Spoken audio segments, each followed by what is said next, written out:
এই শোনো না, আমাদের অন্ধবিশ্বাস চ্যানেলটি যারা এখনো সাবস্ক্রাইব করেননি প্লিজ সাবস্ক্রাইব করে দাও। আর অল্প কিছু সাবস্ক্রাইবার হলে 1,00,000 পরিবার হবে। সবাই প্লিজ সাবস্ক্রাইব এবং বেশি বেশি শেয়ার করে দাও প্লিজ। কিছু মানুষের জীবন চলে একই গতিতে, মধ্যে মধ্যে দিক পরিবর্তন হলেও মধ্যবিত্ত পরিবারের মধ্যে বিশেষ কোনো অবস্থানান্তর হয় না। নতুন দোকানটা দুলালের হাতে তুলে দিয়ে এসেছে। সাহায্যের হাত বাড়িয়ে রহিম মিয়া মাঝে মধ্যে দেখাশোনা করবেন বলে আশ্বাস দিয়েছেন। কৃতজ্ঞতা প্রকাশে কার্পণ্য বোধ করেননি মাহরুর। জীবনে যদি খারাপ মানুষের দর্শন হয়ে থাকে তাহলে ভালো মানুষও পেয়েছে অনেক। লম্বা ছুটি কাটিয়ে অফিসের ডেস্কে বসে আছে। ব্যাগ থেকে ছবিটা বের করে যথাস্থানে রাখলো। কাজের ব্যস্ততায় তার মন ভালো করার খোরাক এটি। কাগজপত্র সব পুনরায় ঘাটাঘাটি করতে করতে একটি চিরকুট হাতে পায়। মাহরুর বুঝে উঠতে পারল না এটা কি। চিন্তা ভাবনা করে চিরকুট খুলেই দেখতে পারে এক লাইনের একটা লেখা। আপনি ভীষণ রকমের সুদর্শন পুরুষ মিস্টার মাহরুর, যে কোনো হৃদয় আপনার উপর আটকে যেতে পারে। তড়িৎ গতিতে চোখে মুখে বিরক্তির ছাপ এসে হাজির। এই ধরনের ফাজলামো কে করতে পারে? অবশ্যই কোনো নারী। চিরকুট মুড়িয়ে ডাস্টবিনে ফেলে দেয় মাহরুর। নিজের কাজে মনোযোগী হয়। কয়েক ঘন্টা পর হাতে লাঞ্চ বক্স নিয়ে ক্যান্টিনের দিকে এগিয়ে গেল মাহরুর। কানে ফোন চেপে আছে। এটাও তার একটা রুটিনের মধ্যেই পড়ে। চন্দ্র আর মিষ্টি খেয়েছে কিনা না জানলে তারও পেটের ভাত হজম হবে না। ক্যান্টিনে বসে মল্লিকার উদ্দেশ্যে বলল, বাড়ি ফিরেছিস ঠিক মতন?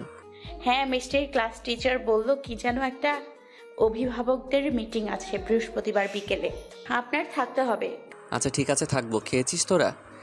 একই থালায় মা মেয়ে খাবার খেতে বসেছে। মাহরুরের প্রশ্নের উত্তর দিয়ে বলল, খাচ্ছি। আমিও খাচ্ছি। আজকের খাবারটা বেশ মজা হয়েছে। নিঃশব্দে হাসে মল্লিকা। তার এই ছোটোখাটো কথাগুলো হৃদয়ে তৃপ্তি দেয়। যার জন্য যতনে রান্না করা সে যদি প্রশংসায় পঞ্চমুখ হয় তাহলে আর কি প্রয়োজন। মাহরুর এই পন্থাটা বেশ ভালোভাবেই জানে। মাহরুর বলল, আচ্ছা খেয়ে নে, কোনো দরকার পড়লে কল করিস। আচ্ছা আপনি সাবধানে আসবেন। মাহরুর খাবার শেষে সাথের একজন কলিগের সাথে কথা বলছে। সে জানালো আজ ইম্পর্ট্যান্ট মিটিং ডেকেছে এমডি স্যার। কথা বলতে বলতে দুজন যার যার জায়গায় এসে মিটিংয়ের জন্য তৈরি হতে লাগলো। এমডি স্যার কাজের প্রতি অনেক কড়া। সবার রেসপন্স ভালো চান তিনি। রেখে যাওয়া ফাইল আবারও খুলে বসতে আরও একটা চিরকুট পায় মাহরুর। পূর্বের তুলনায় বিরক্তি দ্বিগুণ হলো। ফাজলামো নাকি এটাও তার জন্য এসেছে বুঝতে বাকি নেই। আপনার প্রশংসা করলাম, অথচ আপনি আমার লেখা চিঠি ফেলে দিলেন। কোনো জবাব দেওয়া তো দূরের কথা। মাহরুর এদিক ওদিক যায়। অবশ্যই আশপাশের কোনো ডেস্ক থেকে এসব কর্মকাণ্ড পরিচালনা করা হচ্ছে। বিশেষ নজরও দেওয়া হচ্ছে মাহরুরের উপর। মাহরুর কলম হাতে নেয়, লিখে, ধন্যবাদ প্রশংসা করার জন্য, তবে এই প্রশংসা আমার মন জয় করতে পারল না। আমার ঘরে আস্ত একটা চাঁদ আছে। আমার সৌন্দর্য সেই চন্দ্রের কাছে ফিকে। যার কাছে চাঁদ আছে তার মনোযোগ কোনো দিন পাশে জ্বলজ্বল করা অসংখ্য তারার দিকেও পড়বে না। আশা করি বুঝতে পেরেছেন। আপনি নারী হন অথবা পুরুষ, অফিস একটা কাজের জায়গা, রঙ্গলীলা করার নয়। লেখা সম্পন্ন করে ডেস্কের এক কোণে রেখে দিল। যার নেওয়ার সে এমনিই নিয়ে যাবে, এতে তার কোনো ভ্রুক্ষেপ নেই। বাড়ি ফিরেছে একটু দেরি করেই। মিটিং দীর্ঘ সময় চলেছে। এমডি জানিয়েছেন আগামীকাল সোমবার কোনো ছুটি থাকবে না।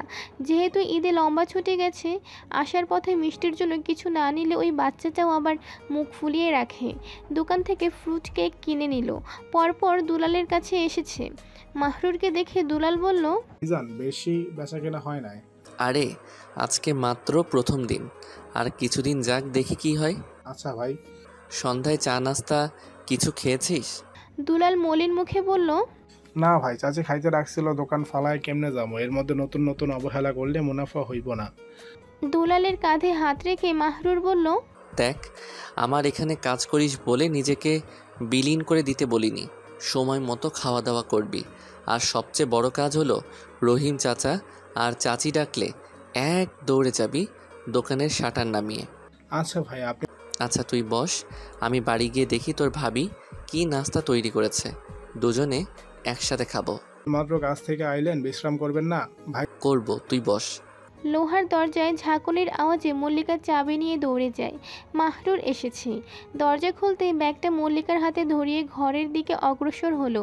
মিষ্টি খাতা কলম ছাড়িয়ে বসে আছে। স্কুল থেকে দেওয়া বাড়ির কাজ করতে মগ্ন। মাহরুরের উপস্থিতি টের পায়নি। মাহরুর আলতো পায়ে হেঁটে পেছন থেকে জাপটে ধরলে ঘাবড়ে ওঠে মিষ্টি। মায়ের দেখা দেখি বুকে থুতু ছিটিয়ে বলে, মাহি বাবা। পড়ালেখা করছিস আম্মা? হ্যাঁ দেখো, আমার নাম লিখেছি। খাতাটা এগিয়ে দিল মিষ্টি। মিষ্টি নামটা লিখেছে কিন্তু ভুল। মিষ্টিকে মিষ্টি করে ফেলেছে। এতটুকু মেয়ে আর কতই পারবে। তারপরও চেষ্টা করেছে, এটাই অনেক। মাহরুর খাতায় সুন্দর করে তার নামটি লিখে বলল, মিষ্টি এভাবে লিখতে হয় মা, তুই আবার চেষ্টা কর। আচ্ছা। আচ্ছা শোন মাহি, বাবার একটা কথা রাখবি?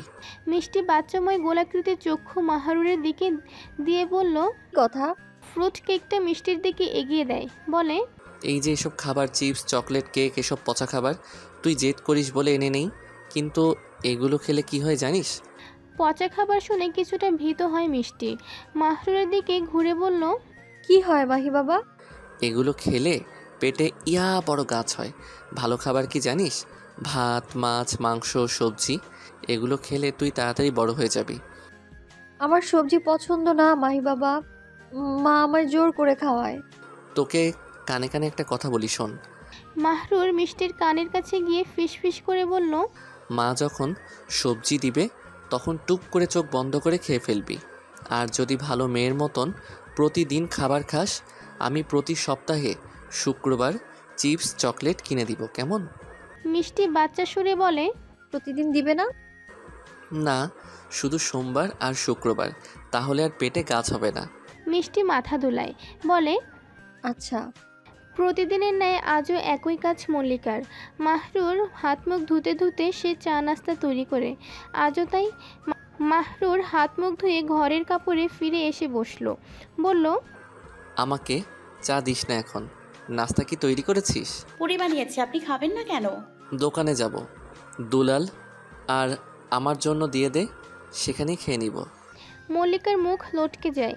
মাত্র এত সময়ের অফিস করে বাড়ি ফিরল, আবার চলে যাবে।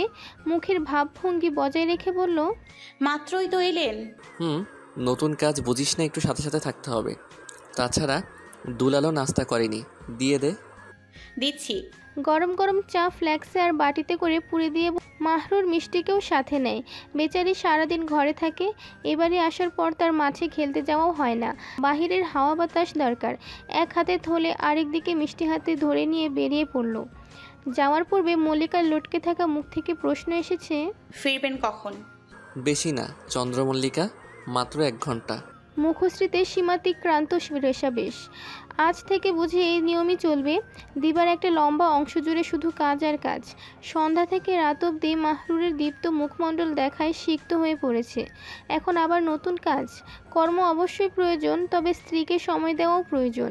যথাসাধ্য পূরণ করে মাহরুর সময়ের কোটা মনে পোষায় না মল্লিকা এখন। তার বচন দৃষ্টি স্পর্শে ধাতস্থ হয়েছে মল্লিকা। দূরে থাকলেও মন উসখুস করে। অভিমানে টইটম্বুর স্ত্রী আরও মনোমুগ্ধকর। তবে কেন ভালোবাসা প্রকাশে সে অপারগ? স্নেহকাতর সেই রমণী কি জানে কোনো পুরুষ এক শুদ্ধ চন্দ্রের কৃতদাস? পুরুষালী কাব্যিক স্বর কর্ণগহরে এসে ঝনঝন শব্দ করছে। কি সুশ্রাব্য কণ্ঠধ্বনি! বাদামি পাড়ের শাড়ির আঁচল আঙুলে পেঁচিয়ে অপেক্ষারত হলো। 1 পা 2 পা করে এগিয়ে এসে সেই চন্দ্রের পাশে ঠাঁই মিলবে কৃতদাস পুরুষের, যে কিনা স্বেচ্ছায় প্রেম দাসত্ব স্বীকার করেছে। মাহরুর ঠিক চন্দ্রের ভাবনাকে সঠিক প্রতিপাদিত করে পাশে এসে দাঁড়ায়। বলে, বলেই পারতেন না, একবার বলেই দেখতেন। সব কাজ বাদ দিয়ে আপনার আঁচলে আবদ্ধ হয়ে নিকটে বসে থাকতাম। মানে জর্জরিত, তবে বোধশক্তি আছে বটে। বলল, কাজে বাধা দিব কেন? কাজটা আপনার চেয়ে বেশি দরকারি নয় চন্দ্রমল্লিকা? কথার জালে ফেলতে জানে মাহরুর। ধাঁধা লাগানো তার গভীরত্বে আচ্ছন্ন কণ্ঠস্বর। ঠোঁট কামড়ে ধরে মল্লিকা। রেহাই দেয় শাড়ির আঁচলটাকে। বলে, আমিই বোকা। একটু খারাপ লেগেছে আপনি এসেও সাথে সাথে চলে যাওয়ায়। সেটা নিয়ে কত কিছু ভেবে নিজের মনকে কষ্ট দিয়ে বসে আছি। মাহরুর স্তব্ধ হাত রেখে গাঢ় নীলচে আবরণে নিজেকে সাজানো অখিলের দিকে চায়। বলে, এই ছোটোখাটো বোকামি, অভিমান, এসবও ভালোবাসার গভীরত্ব দর্শায়। তোর নেত্র বিশেষ আমার জন্যে কতটা পিপাসু সেটা অনুভব করায়। এসব ছোটোখাটো মান অভিমান খুনসুটি তো আমি চাই। মল্লিকা প্রশ্ন করে, আজ অফিসে কি করলেন? জায়গাটায় মানিয়ে নিতে পারছেন তো? মাহরুর ঝটপটে বলে ওঠে, জানিস কি হয়েছে আজ? কি? আমার ডেস্কে একজন চিরকুট রেখে গিয়েছে। হতে পারে কোনো নারী। বিস্ফোরিত নয়নে তাকায় মল্লিকা। প্রশ্ন ছুড়ে দেয়, কি লেখা ছিল চিরকুটে? আমার প্রশংসা করছিল, বলছিল আমি নাকি সুদর্শন। আমি প্রথম চিরকুটের উত্তর দেইনি। পরবর্তীতে লাঞ্চের পর আবার উত্তর চেয়ে আরেকটা চিরকুট আসে, আমিও উত্তর দিয়েছি। শুভ্রচাঁদের সম্মুখভাগে এক গুচ্ছ কালো মেঘ আবরণ দিয়ে দাঁড়িয়ে পড়ে। মস্তিষ্কে বিবাদের সৃষ্টি হচ্ছে। এক প্রেমীচিত্ত তার প্রণয়ের পুরুষকে অন্য কোনো অস্তিত্বের ছায়াও দেখতে পারে না। হুজুগে চিন্তাধারা এসে দস্তদস্তি শুরু করেছে। মাহরুর ঘরে ফিরে যায়। দ্রুত গতিতে ফিরে এসে যান্ত্রিক ফোনটা দেখালো মল্লিকাকে। বলল, দেখ আমি কি উত্তর দিয়েছি। মল্লিকা দূরে সরে দাঁড়ালো। আজ অভিমানীরা এক বিন্দু ছাড় দিচ্ছে না। বারংবার এসে ঝুঁকে পড়ে। জানতে চায় না মল্লিকা কি উত্তর দিয়েছে মাহরুর। তার মনে জর্জরিত হৃদয়ের একটা মাত্র জিজ্ঞাসা, কি দরকার ছিল উত্তর দেওয়ার? একটাবার দেখ না চন্দ্র, এত অভিমানী হোস না আবার। অনিচ্ছা সত্ত্বেও চোখ তুলে তাকায় জলজল করা ফোনের স্ক্রিনে। মাহরুর চিরকুটগুলোর ছবি তুলে এনেছে। মল্লিকাকে দেখানোই মূল উদ্দেশ্য। পলক না ফেলেই মল্লিকা মাহরুরের দেওয়ার জবাব পড়ে নেয়। নিজেকে আরেক দফা অতিরিক্ত ভাবার জন্য বকাঝকা করে ফেলে দিল ইতিমধ্যেই। মাহরুরের মধ্যে কোনো রকম দোষ থাকলে সে অবশ্যই তাকে এই বিষয়ে মুখ ফুটে কিছু বলতো না। তার অনুপস্থিতিতেও মাহরুর মন মস্তিষ্কে তারই বিচরণ, এটা স্বচক্ষে প্রমাণ পেয়ে মিষ্টি হাসে মল্লিকা। মাহরুর বলল, অভিমান করার অধিকার আছে তোর, তবে কোনোদিন সন্দেহ দানা বাঁধতে দিস না। সন্দেহ সংসারে ধ্বংস ডেকে আনে। মিষ্টির স্কুলে কয়েক মাস পর পরই অভিভাবকের মিটিং হয়। সেখানে ডাক পড়েছে আজ মল্লিকা ও মাহরুরেরও। প্রতিটি বাচ্চাকে মধ্যেখানে রেখে অভিভাবকদের জায়গা হয়েছে স্কুলের বেঞ্চিতে। এক একজনকে ডেকে বাচ্চাদের সম্পর্কে আলোচনা করছেন ক্লাস টিচার। কয়েকজন এরপর মিষ্টির নাম ধরে ডাকা হলো। মল্লিকা মাহরুর মিষ্টিকে সাথে নিয়ে এসে বসলো ক্লাস টিচারের সামনে। মধ্যবয়স্ক চোখে চশমা পরিহিত শিক্ষিকা একটি কাগজ এগিয়ে দিলেন। বললেন, আপনারা যে এখানে উপস্থিত হয়েছেন সেটার প্রমাণ রাখার জন্য এখানে সই করেন। মাহরুর এবং মল্লিকা উভয়ই কাগজে সই করে শিক্ষককে এগিয়ে দিল। কাগজে চোখ বুলিয়ে শিক্ষিকার মুখের ভঙ্গি পরিবর্তন হয়। মোটা খাতায় লিখিত মিষ্টির সব ডিটেলস চেক করে চাইলেন মল্লিকা আর মাহরুরের মুখ পানে। বললেন, আপনি কি মিষ্টির বাবা? মাহরুর উত্তর দেয়, জি। আপনার নাম তো মাহরুর ইবনাত। আমাদের রেজিস্ট্রি খাতায় লেখা ফারহান সারোয়ার। গরমিলটা কোথায় একটু স্পষ্ট করে বলবেন? বিব্রত বোধে গ্রাস হয় মল্লিকা, মাহরুর উভয়ই। কথাটি শুনতে এবং বুঝতে যতটা স্বাভাবিক, বলতে ততটাই জটিল। অন্যান্য অভিভাবকরাও চেয়ে আছে। মাহরুর বিচলিত হয়ে বলল, মিষ্টির বাবা ফারহান সরোয়ার মৃত। আপনি কে তাহলে? দীর্ঘশ্বাস ফেলে মাহরুর বলে, ফারহান সরোয়ার মিষ্টির বায়োলজিক্যাল ফাদার। তার অবর্তমানে আমি মিষ্টির লিগ্যাল গার্ডিয়ান। মল্লিকা আমার স্ত্রী। পাশ থেকে অহেতুক এক নারী বলে উঠল, ম্যাডাম সৎ বাবা হবেন বোধহয়। এই কথাটা বলতে নাকি এতক্ষণ সময় নিয়েছে। বলেই হেসে উঠলেন তিনি। মাহরুরের রাগ হয় কিঞ্চিত। মুখ ভর্তি বিরক্তির ছাপ। সৎ বাবা শব্দটা কর্ণকুহরে ভালো শোনাচ্ছে না। তার কথার বিপরীতে কিছু বলতে চাইলে মল্লিকা হাত চেপে থামিয়ে দিল তাকে। শিক্ষিকা সেই নারীর উদ্দেশ্যে বলে ওঠেন, আপনি কোথায় পরিচিত? উত্তরে সে বলেন, জি না। তাহলে অন্যের ব্যক্তিগত বিষয়ে কথা বলা ঠিক হবে না। নিজের ভদ্রতা আর সভ্য ভাষার ব্যবহার বজায় রাখবেন। আপনাদের থেকেই বাচ্চারা শিখে। চেষ্টা করবেন তাদের ভালো কিছু শেখাতে, ভেদাভেদ নয়। অভিভাবকের সাথে চাইতেও রূঢ় আচরণ করতে পারলেন না শিক্ষিকা। এমন একটা কথায় মাহরুরের পাশাপাশি শিক্ষিকা নিজেও বিব্রত বোধ করছেন। এখানে অনেক বাচ্চারা উপস্থিত। তাদের কাছে নতুন কোনো শব্দ উচ্চারিত হলে তাদের মস্তিষ্কে গেঁথে যাবে, সেটা অন্য অর্থ বের হবে। চশমা ঠিক করে ক্লাসে শিক্ষিকা মিষ্টির ভর্তি ফর্ম এগিয়ে দিয়ে বললেন, দুঃখিত মিস্টার মাহরুর, আপনি এই ফর্মটায় লিগ্যাল গার্ডিয়ানের জায়গায় আপনার নাম লিখে দিন। মাহরুর নিচু শব্দে উত্তর দেয়, জি। মিষ্টির প্রশংসায় পঞ্চমুখ শিক্ষিকা, তার পেছনে আরও সময় দেওয়ার কথা বলেছেন। বেশি যত্ন নিলে আরও ভালো করবে তার মেয়ে। মায়ের মতোই পড়াশোনায় দুরন্ত। দশম শ্রেণী অবধি শাখায় সবচেয়ে ভালো শিক্ষার্থীর তালিকায় মল্লিকার নাম ছিল। সেই জ্ঞানটুকুই পুনরায় জুটিয়ে মেয়ের দিকে ঢেলে দিচ্ছে। মাহরুরের সময় হয় না, এখন আরও দ্বিগুণ ব্যস্ত। দুটো কাজ একসাথে হাতে নিয়েছে। স্কুল থেকে বেরিয়ে মাহরুর মিষ্টির উদ্দেশ্যে বলে উঠল, দেখেছিস মা, ম্যাডাম কি বলল? আরও ভালো মতো পড়াশোনা করতে হবে, করলে ক্লাসে প্রথম হবি তুই। মিষ্টি এই বিষয়ে কিছুই বলল না, হ্যাঁ না কোনো উত্তরই দেয়নি। আকস্মিক ভিন্নধর্মী প্রশ্নে মাহরুরকে তাক লাগায়, বলে, সৎ বাবা কি মাহি বাবা? উত্তরে মাহরুর কোনো ভাষা খুঁজে পেল না। ইচ্ছে করছে মিথ্যে বলে কাটিয়ে দিতে, তবে এটা মিষ্টির জন্য ভুল শিক্ষায় পরিণত হবে। মল্লিকা মেয়েকে শাসনের গলায় বলল, অনেক কথা বলিস মিষ্টি, সৎ বাবা বলতে কিছু নেই, শুধু একজনই আছে, সেটা হলো তোর মাহি বাবা, বুঝেছিস? মাহরুর বাদ সাধে, বলে, আহা চন্দ্র, তুই ওর সাথে এভাবে কেন কথা বলছিস? ছোট মানুষ জানতে চেয়েছে, ওকে বোঝানো যায়, তাই না? ভারগ্রস্ত মল্লিকার মুখ বিরক্তিতে ঠাসা। পরনের সবুজ শাড়িতে তার এরূপ মুখ দেখে মাহরুর এটিও পছন্দ হয়ে যায়। ভুল জায়গায় ভুল চিন্তা। নড়ে চড়ে উঠে সোজা হয়ে দাঁড়ায় মল্লিকার উত্তরের অপেক্ষায়। হয়রান কণ্ঠস্বর তুলে মল্লিকা বলল, ওই মহিলাটি স্কুলে আমাদের দিকে চেয়ে কিরকম হাসছিল দেখেছেন? তার মুখের হাসিটা ভিন্ন ছিল, যেন আমরা কোনো লজ্জাজনক কাজ করেছি। এই সমাজে কি দ্বিতীয়বার জীবনকে সুযোগ দেয়া অপরাধ, যেখানে আমাদের কোনো পিছুটান নেই, কোনো ভুল না করে সবখানে ভিন্ন দৃষ্টির শিকার হয়ে আসতে হচ্ছে। গ্রামে গিয়েও একই অবস্থা। বিধবা নারীদের নাকি নিজস্ব জীবন বলতে কিছু নেই, কুদৃষ্টির মধ্যে পড়ে গিয়েছিলাম। বিধবার জীবন থেকে যখন আপনার জীবনে আসলাম, তখন সবাই আপনার আর আমার চরিত্রে না বুঝে আঙুল তুলল। এলাকার মানুষ নানান কানাঘুষা করে এখন অবধি, আজও তাই। এসবকে সারা জীবন চলবে? মাহরুর ভাই, আমাদের কি সুস্থভাবে বাঁচার অধিকার নেই? যদি নাই থাকে, চলেন কোথাও চলে যাই, এসব মানুষের থেকে অনেক দূরে। রাত্রে রোষ প্রবণতা ব্যয়িত হয়েছে প্রেম কথনে।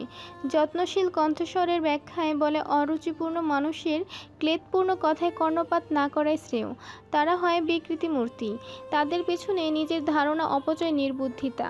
সরল হৃদয় বোঝবার ভঙ্গিতে গর্দন দোলায়। এইভাবেই ফুরায় আধার রবি অসমান্তরাল প্রভাব স্ফূর্তি। ছাইরঙা ছাদের ছোট্ট এক কক্ষে বিশিষ্ট চিলেকোছায়। ঘূর্ণায়মান ফ্যানের ক্যারকের আওয়াজ সম্পূর্ণ কামরায়।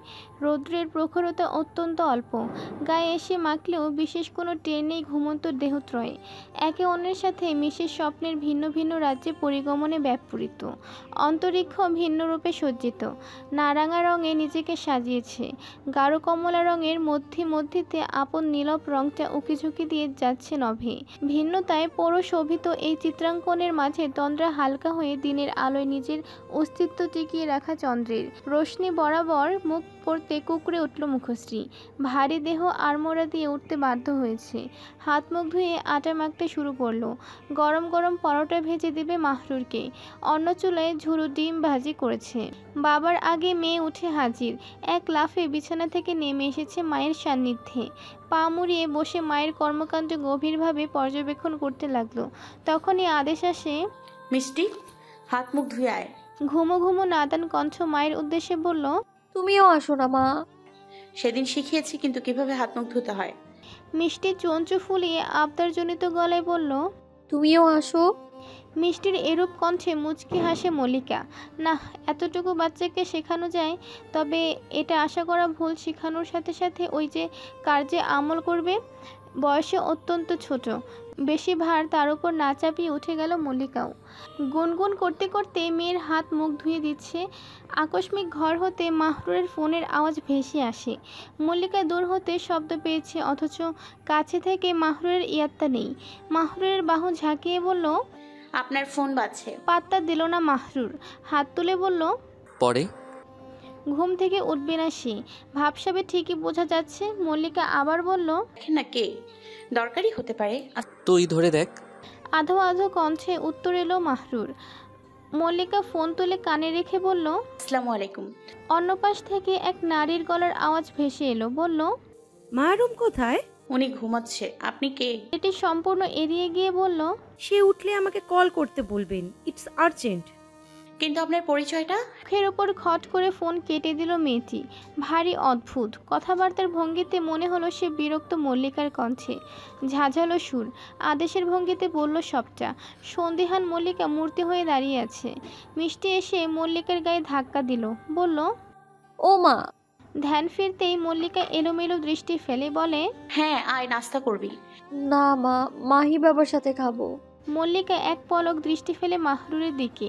ব্যাপারটা মাথা থেকে বের করতে পারল না। অপেক্ষায় রইল মাহরুরের ঘুম ভাঙার। ঘুম হালকা হয় সময় নিয়ে। মুখে প্রাঞ্জোড়া হাসি নিয়ে মিষ্টির চুলগুলো এলোমেলো করে দিয়ে হাত মুখ ধৌত করার জন্য গেল। ফিরে এসে মল্লিকার পানে চেয়েছে, কেমন যেন ভোতা মুখটা। মাহরুর সামনে এসে দাঁড়ানোর পরও তাকালো না। নাস্তা দিচ্ছি কথাটা বলল না। মাহরুর পাশ ঘেঁষে বসলো। ভাঁজ করে রাখা পায়ের হাঁটুতে দু হাত বেঁধে পর্যবেক্ষণ করলো পুরো মুখটাকে। বিভোর চোখে তার চন্দ্রমল্লিকা। বাবার দেখা দেখি মিষ্টিও নকলে ব্যস্ত। সেও একই ভঙ্গিতে বসেছে। মাহরুরের দৃষ্টি অনুসরণ করে মায়ের দিকে তাকালো।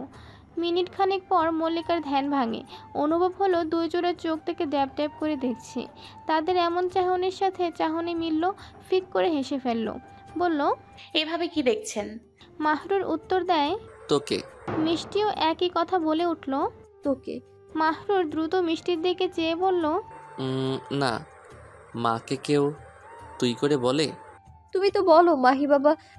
মিষ্টি দ্রুত উত্তর দেয়, তোর মা তো আমার চেয়ে ছোট মিষ্টি, তাই তুই ডাকি। তুই তোর মাকে তুমি বলে ডাকবি, কেমন? আচ্ছা। মাহরুরকে নাস্তা দিয়ে মল্লিকা বলল, একজন মহিলা কল করেছিলেন, আপনাকে চাইছিলেন।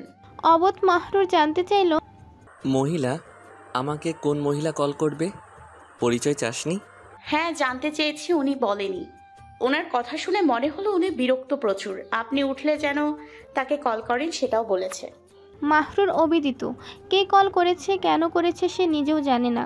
মল্লিকা শিরিন ফরিদা বেগমবিহীন অন্য কোনো নারীর কাছে তার নাম্বার নেই। অপরিজ্ঞাত কারণে মোবাইল নাম্বার থাকতেই পারে নাম্বার। তবে কাজ কি মাহরুরের সাথে? সেদিন রাতেও কল এলো, কেউ কথা বলল না। আজ নাম্বার ভিন্ন। উঠে দাঁড়িয়েছে মাহরুর। কোমরে দু হাত রেখে কিছু সময় ভাবতে লাগলো। পরপর ফোনে হাত নিয়ে কল আসা নাম্বারে আবার ফোন মেলায়। আশা ছিল একজন নারী ফোন ধরবে, অথচ কণ্ঠ আসলো একজন পুরুষের। মাহরুর বলে ওঠে, আসসালামু আলাইকুম। এই নাম্বার থেকে একজন নারী কল করেছিলেন। অন্য পাশ থেকে পুরুষটি বললেন, হ্যাঁ, এই নাম্বার থেকে ম্যাডাম কল করেছিলেন আপনাকে। ম্যাডাম? কোন ম্যাডাম? জানতে চাই মাহরুর। উত্তর এলো, তানিয়া ম্যাডাম, আপনি ডিবিসি কোম্পানি লিমিটেডে চাকরি করেন? জি। আর তানিয়া ম্যাডাম আমার টিমের। জি আমি জানি। আপনার সাথে ম্যাডামের কিছু কাজ আছে, সেই উদ্দেশ্যেই কল করা। মাহরুর বলল, আমার জানা মতে তানিয়া ম্যাডামের আমার সাথে আমার যাবতীয় কাজ অফিসে। অফিসিয়াল কোনো কাজ কি? জি, আপনার এখানে ব্লু লেক রেস্টুরেন্ট আসতে হবে সাইট ভিজিটের জন্য। আশ্চর্যচকিত মাহরুর। কিসের সাইট ভিজিট? আর সেই আদেশ তানিয়া কেন দেবে? যদি আসলেই কোনো কাজ থাকতো ডিরেক্টর নিজে কল করে জানাতো। তানিয়ার কাজ নয় এসব। খটকা লাগে মাহরুরের। বলে ওঠে, আমি তানিয়া ম্যাডামের সাথে কথা বলতে পারি? পুরুষটি হকচকিয়ে বলল, ম্যাডাম টিমের বাকি মেম্বারদের সাথে ব্যস্ত আছেন, আপনি প্লিজ আধা ঘন্টার মধ্যে চলে আসুন। মাহরুর ফোনটি রাখে। সম্পূর্ণ এলোমেলো কথাবার্তা। কোনোটার সাথে কোনো কথার মিল পাওয়া গেল না। যাবে কি যাবে না দ্বিমুখী চিন্তার মাঝে পড়ে যায়। হঠাৎ মাথায় বুদ্ধি এলো তার। টিমের ডিরেক্টরকে কল করা উচিত। সে আসল তথ্য দিতে পারবে। আর কোনো চিন্তা ভাবনা না করে ডিরেক্টর শরীফুলকে কল করে মাহরুর। একবার ফোনটা রিসিভ হয়নি, দ্বিতীয় এবং তৃতীয়বার চেষ্টা করেও লাভ হলো না। ছুটির দিনকে কেন্দ্র করে হয়তো ফোনটা রিসিভ করছেন না। আবার কল বাজলো মাহরুরের ফোনে। একটু আগে আসা নাম্বার থেকে আবার কল এসেছে। বিরক্তি সহকারে মাহরুর কল রিসিভ করে। হ্যালো মিস্টার মাহরুর, তানিয়া বলছি। জি জি, আমাকে ক্লিয়ার করে বলবেন কিসের সাইট ভিজিট, তাও এই ছুটির দিনে? শফিকুল স্যার আমাকে দায়িত্ব দিয়েছেন। আমাদের যে নতুন প্রজেক্টটা, সেই প্রজেক্টটা হেড বানিয়েছেন আমাকে। এই কাজে আপনার সাহায্য দরকার। এবার আমাদের টিমের ভালো পারফরমেন্স করতে হবে অন্যদের তুলনায়। আপনার কি ছুটির দিনে কাজ করতে বিশেষ কোনো অসুবিধা? সেটা হবে কেন? আমি গতকালই অফিসে গিয়েছি। ডিরেক্টর স্যার তো প্রজেক্টের ব্যাপারে কিছু বললেন না। আর টিম লিডার আপনাকে করেছেন, এই আলোচনা কখন হলো? ফোনের অন্য পাশ থেকে তানিয়ার ফটা কণ্ঠ ভেসে আসে, বলে, উফ মিস্টার মাহারুর, ইটস ইয়োর জব। আপনি এভাবে জেরা করা শুরু করলেন কেন? আপনি আসুন, 1 ঘন্টার কাজ মাত্র। ডিরেক্টর স্যারের সাথে আমার কথা হয়েছে, উনি বলেছেন। মাহরুর খানিক হন্তদন্ত গলায় বলল, আচ্ছা আচ্ছা, টিমের সবাই কি সেখানে আছে? হ্যাঁ আছে, কাম ফাস্ট। কড়া আদেশ দিয়ে দ্রুত ফোন কেটে দেয় তানিয়া। এখনও পুরোপুরি নিশ্চিত হতে পারছে না মাহরুর। সকাল সকাল একটা চাপে পড়ে গেল। অন্যদিকে ডিরেক্টর কল ধরছে না। দ্বিধান্বিত, কোনো কাজে যাওয়ার ইচ্ছাটাও নেই। এদিক ওদিক পায়চারি করছে মাহরুর। যদি সত্যি কাজ পড়ে থাকে, মাত্র অফিসে জয়েন করেছে, হেলামি করা একদমই ঠিক হবে না। মল্লিকা যে নাস্তা দিয়েছিল প্রায় ঠান্ডার পথে। অনবসরও ক্রিয়াশীল মাহরুরকে থামিয়ে দিয়ে বলল, হয়েছে কি? আরে বলিস না, আমি যে টিমে কাজ করি সেই টিমে তানিয়া নামে একটা মেয়ে আছে। কল করে বলল আজ নতুন প্রজেক্টের জন্য নাকি কাজ আছে, যেতে হবে 1 ঘন্টার জন্য। কোথায়, অফিসে? না, ব্লু লেক রেস্টুরেন্টে। মল্লিকাও বিস্ময় ভরা গলায় বলল, রেস্টুরেন্টে আবার কাজ হয় নাকি? কে জানে, বড় লোকের বিরাট কারবার। মল্লিকা জানতে চায়, আপনি কি যাবেন? গিয়ে দেখি কি বলিস। যদি সত্যি কাজ হয় আমরা নিজেদের মতন ভেবে বসে থাকলে তো হবে না। তাই করেন, গিয়ে দেখে আসেন। না গেলে যদি আপনার বস রাগ করে। মাথার এদিক ওদিক চেয়ে বলল, আচ্ছা নাস্তা দে, খেয়ে বের হই। তৈরি হয়ে ব্লু লেক রেস্টুরেন্টের সামনে এসে হাজির হয় মাহরুর। বিশাল আকারের রেস্তোরাঁটি বিলাসবহুল। ব্লু নামটার সাথে মিলিয়ে নীলাভ ক্যানভাসে সাজানো 4 দেয়াল। লম্বা আধো বলছে রঙের গ্লাসের অপর প্রান্তে কৃত্রিম একটা লেক দেখা যাচ্ছে। মাহরুর হিসেবে মেলাতে পারল না এটা লেক নাকি সুইমিং পুল। ওয়েটিং লাউঞ্জের সোফায় বসে অপেক্ষারত, হাতের ঘড়ির দিকে চেয়ে সময় গুনছে। ডেকে আনার পর কেন তাদের কোনো খবর নেই? ফোন করা হলেও ধরছে না। আশেপাশের পরিবেশে দৃষ্টি বোলাতে বোলাতে একজন ভদ্রলোক সামনে এসে দাঁড়ান, বলেন, আপনি মিস্টার মাহরুর? মাহরুর উঠে দাঁড়িয়ে বলল, জি, আপনি কে? আমি ডিবিসি কোম্পানির একজন কর্মকর্তা। ভ্রুকুচকে মাহরুর বলে ওঠে, আপনাকে অফিসে কখনো দেখা হয়নি। আপনার আমার ডিপার্টমেন্ট আলাদা, তাই হয়তো। তানিয়া ম্যাডাম উপরে আছেন, আসুন আপনি আমার সাথে। মাহরুরের মনে প্রশ্ন জাগে আরও একটি, যেহেতু সে অন্য ডিপার্টমেন্টের, তাহলে তানিয়ার সাথে কি কাজ তার? আজ সকাল থেকে এত এত প্রশ্ন উত্তর হয়ে আসছে, মাহরুর প্রায় বিরক্ত। ধাঁধানো কথাবার্তা সকলের। উপরে গিয়ে না হয় সবটা জানা যাবে। এই উদ্দেশ্যে মাহরুর লোকটির পিছু হেঁটে চলে গেল। উপরের ফ্লোরে ভিআইপি এরিয়া, মানুষের তেমন আনাগোনা নেই। অল্প স্বল্প সমাগমে দূরে তানিয়াকে বসে থাকতে দেখা গেল। মাহরুর গতি অত্যন্ত ধীর, পা দুটো ইচ্ছার বিরুদ্ধে এগোচ্ছে। তানিয়ার সামনে এসে দাঁড়াতেই সে হেসে বলল, মিস্টার মাহারুর, প্লিজ সিট। মাহরুর বসলো না, দ্রুত গলায় প্রশ্ন করলো, টিমের বাকিরা কোথায়? আপনি এত উতলা হচ্ছেন কেন? একটু বসে রিল্যাক্স হন। মাহরুর অনিচ্ছুক। প্রথম থেকেই ব্যাপারটা বিরূপতার কাতারে পড়ে গেছে। এর মধ্যে শুধু তানিয়াকে একা বসে থাকতে দেখে অভিশঙ্কা আরও বৃদ্ধি পেতে শুরু করলো। মুখোমুখি বসে দৈধ গলায় জানতে চাইল, বলুন কাজটা কি? আমি ডিরেক্টর স্যারকে অনেকক্ষণ যাবৎ কল করছি, উনি রেসপন্স করছেন না। তানিয়া কফির মগটা হাতে তুলে স্বাচ্ছন্দ্যে বসলো, পায়ের ওপর পা তুলে। আটসাট কাপড়ে বাজে দেখাচ্ছে তাকে। মাহরুর দৃষ্টি নামিয়ে নেয়। তানিয়া উত্তর দিল, আপনি জানেন না ডিরেক্টর অফ ডেতে কল রিসিভ করেন না? জি না। ব্যাপার না। আমরা কি কাজের বিষয়ে আলোচনা করতে পারি? অবশ্যই, সেটার জন্যই আপনাকে ডাকা। মাহরুর সাথে ব্যাগ এনেছে। যেহেতু কাজ নতুন, প্রজেক্টের প্রত্যেকটা বিষয় নোট করার ব্যাপার আছে। নতুন ফাইল বের করে তানিয়াকে এড়িয়ে বলল, বলুন। মাহরুরের কানে মেয়েলি তাচ্ছিল্যপূর্ণ হাসির আওয়াজ আসে। সামনে বসে থাকা তানিয়া মাহরুরের এরূপ আচরণে অবজ্ঞা করে হাসছে। মাহরুরের এই হাসি বোধগম্য হয়নি। চোখ তুলে তাকায় বিরক্তির সাথে। তানিয়া মুখে হাত রেখে হাসি থামিয়ে বলল, খুব পাংচুয়াল মানুষ আপনি মিস্টার মাহরুফ ইবনাথ, কিন্তু এখানে এসবের প্রয়োজন নেই।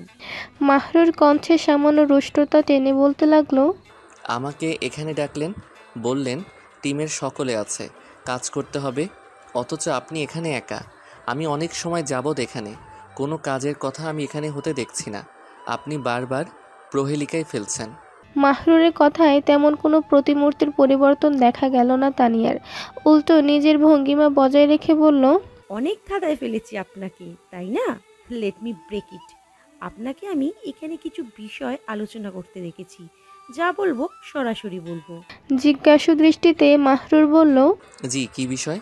আপনার সম্পর্কে আমি each and every details collect করেছি। আপনি একজন ডিভোর্সি পুরুষ। কয়েক মাস হলো নিজের চাচাতো বোনকে বিয়ে করেছেন, যে কিনা উইডো ছিল।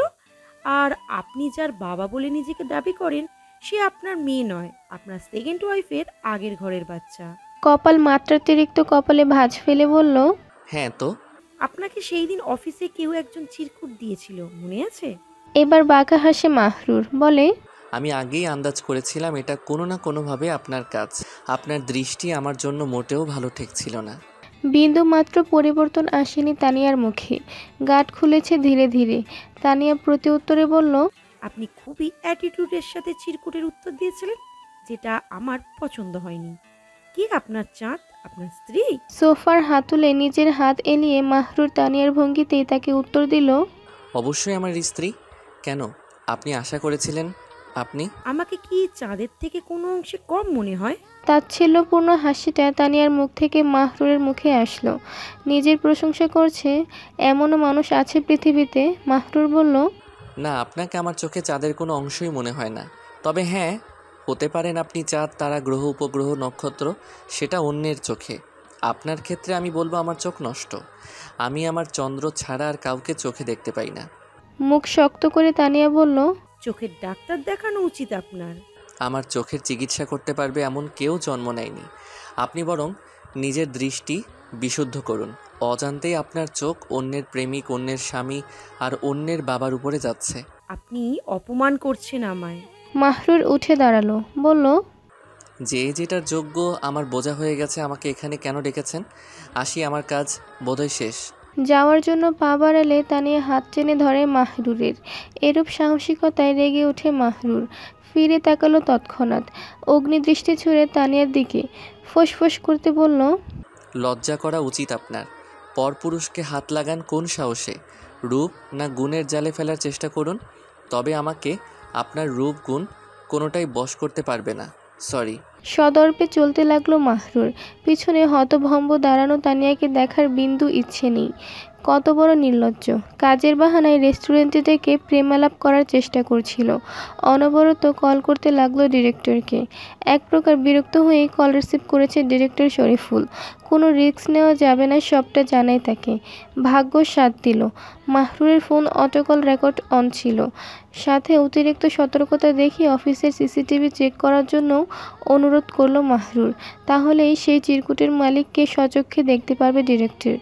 আগামীকাল দেখবি বলে জানায় ডিরেক্টর শরীফুল। বাড়ি ফিরেছে। আজ দিনটাই মাছি। মল্লিকার সাথে অসৎ হতে পারবে না। বিশ্বাসঘাতক নয় সে, তবে কিছু সত্য লুকায়িত থাকলে সেটা ভয়ঙ্কর রূপে এসে হাজির হয় কোনো এক সময়ে। রাতে সবটা জানাবে ভেবেই বিকেল দিকে স্টেশনারি শপে এসে বসলো। দুলাল কাজ করছে বেশ মনোযোগের সাথে। রেদওয়ানের ঋণ আছে মাথায়। তার ছোট্ট সংসারে তেমন খরচ নেই। অল্পতেই চলে যায় তিনজনের। মল্লিকা মিষ্টির চাহিদা অত্যন্ত কম। তারা মাহরুরের ভালোবাসায় প্রাচুর্যে খুশি। সারা সপ্তাহের হিসেব নিকেশ করে দেখলো সৃষ্টিকর্তার অশেষ রহমতে আয় এসছে। সামনের রাস্তায় স্কুল থাকায় এখন স্টেশনারি এর চাহিদা বেশি। দুলালকে তার পরিশ্রমের প্রাপ্ত প্রশংসা দিয়ে বাড়ি ফেরে মাহরুর। মুখে দেওয়া চাঁদের আলোয় যে একাকী সময়টা আছে, আজ সেই সময় নতুন অতিথি যোগ দিয়েছে। মিষ্টি নামক অতিথি। হিংসুটে বাবার মতন নিজেদের মতন সময় কাটাতো, আজ মেয়েকে সাথে নিয়েছে। মাহরুর কথার অগোচরে মল্লিকাকে সবটা জানালো। সর্বশেষে বলল, আমাকে অবিশ্বাস করবি না চন্দ্র, আমি পুরো মানুষটাই তোর নির্ভরশীলতায় বেঁচে আছি। আমার জীবনে 4 নারী, আমার মা, আমার বোন, আমার স্ত্রী আর আমার মেয়ে। এই সম্পর্কগুলোর ঊর্ধ্বে আমি আর কোনো নারীকে মৃত্যু এসে হাজির হলেও গ্রহণ করব না। শুধু বিশ্বাস রাখিস। চমকপ্রদ হাসি মল্লিকার মুখে। মাহরুর চওড়া হস্ত নিজের মুঠোয় নিবদ্ধিত করে বলল, আপনার স্বেচ্ছাতেই তো সেই 17 বছর বয়স থেকে ভালোবেসে এসেছি। অনেক দিনের পুরনো ভালোবাসা মাহরুর ভাই, অনেকটা মজবুত। না কেউ ভাঙতে পারবে, না কেউ নড়বড়ে করতে পারবে। আপনি নিশ্চিন্ত থাকুন। শনিবার সকালটা তানিয়ার ভাগ্যে শনির দশা টেনে আনবে হয়তো, এই ভেবে আজ অফিসে তানিয়ার দর্শন হয়নি। অফিসে কদম ফেলার সাথে সাথেই ডিরেক্টর রুমে ডাকা হয়েছে মাহরুরকে। শরীফুলের সামনে বসে গতকালের বিষয় নিয়ে কথাবার্তা শুরু হয়। মাহরুরের কথা মোতাবেক যাচাইয়ের জন্য সিসিটিভি ফুটেজ চেক করলেন তিনি। স্পষ্ট দেখা যাচ্ছে তানিয়াকে মাহরুরের ডেস্কের কাছে। জুম করলেন, আরও পরিষ্কার দেখা যায় তার হাতে কাগজ। আরও নিশ্চিত হওয়ার জন্য কল রেকর্ডও শুনলেন শরীফুল। দীর্ঘশ্বাস ফেলে মাহরুরের উদ্দেশ্যে বললেন, নিয়মিত ভালোবাসার গল্প শুনতে এবং পড়তে আমাদের অন্ধবিশ্বাস চ্যানেলটি সাবস্ক্রাইব করে পাশে থাকা বেল আইকনটি ক্লিক করুন। ধন্যবাদ সবাইকে।